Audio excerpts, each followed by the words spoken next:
बहुत समय पहले की बात है। एक गांव में गरीब विधवा माँ रहती थी। उसकी गोद में 5 वर्ष का एक बालक था। वह किसी प्रकार कुटौनी पिसौनी करके अपने मुसीबत के दिन काट रही थी। पेट काट कर किसी तरह उसने अपने इकलौते बेटे को पाला और पढ़ाया लिखाया। जब बच्चा पढ़ लिख कर बड़ा हो गया, कमाने खाने लगा, तो माँ ने उसकी शादी कर दी और स्वयं राम भजन में लग गई। बेटे ने अपनी मेहनत की कमाई से घर को महल बना दिया और माँ, बेटे और बहू तीनों सुख से रहने लगे। बेटे ने एक दिन अपनी पत्नी से कहा, मेरी माता ने संसार के सारे सुखों को त्याग कर मुझे पाला पोसा है और अब हम इस लायक हो गए हैं कि उन्हें सुख और शांति देकर अपना कर्तव्य पूरा करें। पत्नी बहुत ही चतुर और चालाक थी। वह बोली, हाँ हाँ, ऐसा ही होना चाहिए। उनका खर्चा ही क्या है, दोनों समय भर पेट भोजन और तन ढकने के लिए 2 कपड़ा धोती चाहिए। क्या हम लोग इतना भी नहीं कर सकते?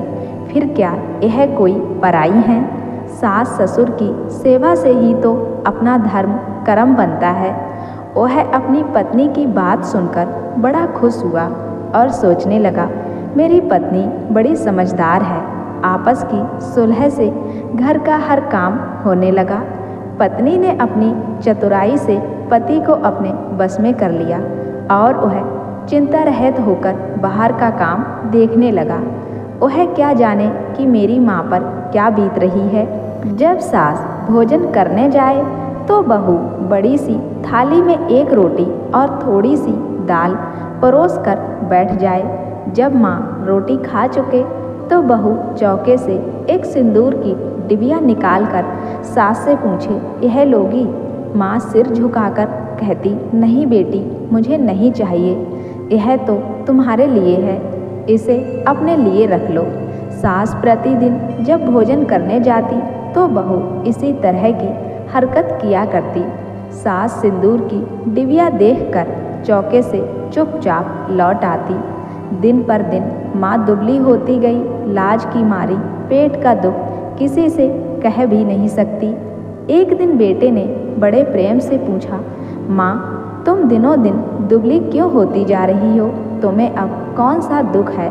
बेटे के बार बार पूछने पर माँ रोने लगी और कहा, बेटा, कहते हुए लाज आती है।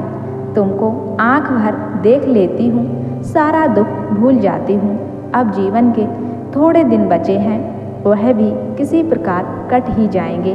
बेटा माँ की बात सुनकर बड़े सोच में पड़ गया कि आखिर क्या बात है जिसे माँ को बताने में लाज आती है। वह माँ के पैर पकड़कर कहने लगा, माँ, मुझसे कैसी लाज? मैं कोई गैर तो नहीं हूँ जो लाज करती हो। मुझसे ज़रूर बताओ, नहीं तो मैं खाना पीना छोड़ दूँगा। माँ बड़े धर्म संकट में पड़ गई और धीरे से बोली, बेटा, मुझे पेट का दुख है। पेट को यह कैसे समझाया जा सकता है? बेटे को यह सुनकर बड़ा दुख हुआ। वह कहने लगा, इतनी धन दौलत के बावजूद तुम्हें पेट का दुख है? बड़े सोच की बात है माँ, मेरा सारा परिश्रम व्यर्थ है। बेटे ने अपनी पत्नी से पूछा, माँ को पेट का दुख है, यह कैसी बात है? मेरी समझ में नहीं आता। बहू ने तुरंत उत्तर दिया, मैं क्या जानूं, यदि वे ना खाएं और पूछने पर ना लें तो मेरा क्या दोष है? मैं तो बहुत पूछती हूँ, आप चाहें तो खुद सुन लें। वह खुद कहती है कि अब हमें नहीं चाहिए, तुम अपने लिए रख लो। तो मैं क्या करूँ? जब माँ रसोई में खाने गई तो बेटा छिपकर सुनने लगा।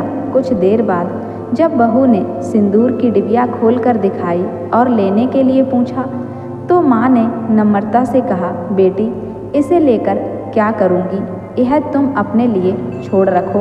यह तो तुम्हें चाहिए, जो मुझे लेना था ले चुकी।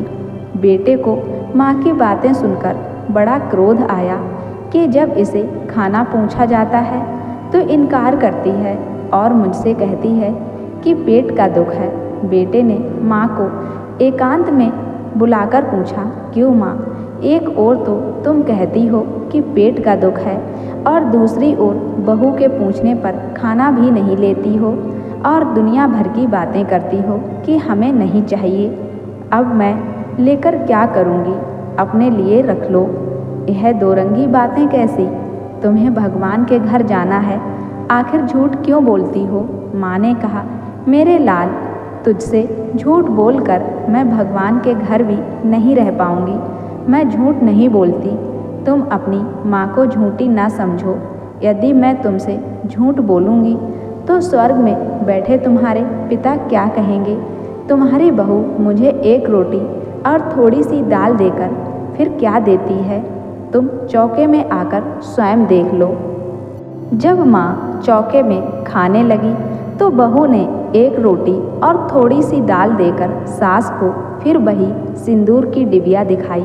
माँ ने फिर वही उत्तर दिया। बेटा तुरंत चौके में घुस गया। उसने देखा कि उसकी पत्नी एक बड़ी सिंदूर की डिबिया खोले माँ से पूछ रही थी, इसे लोगी?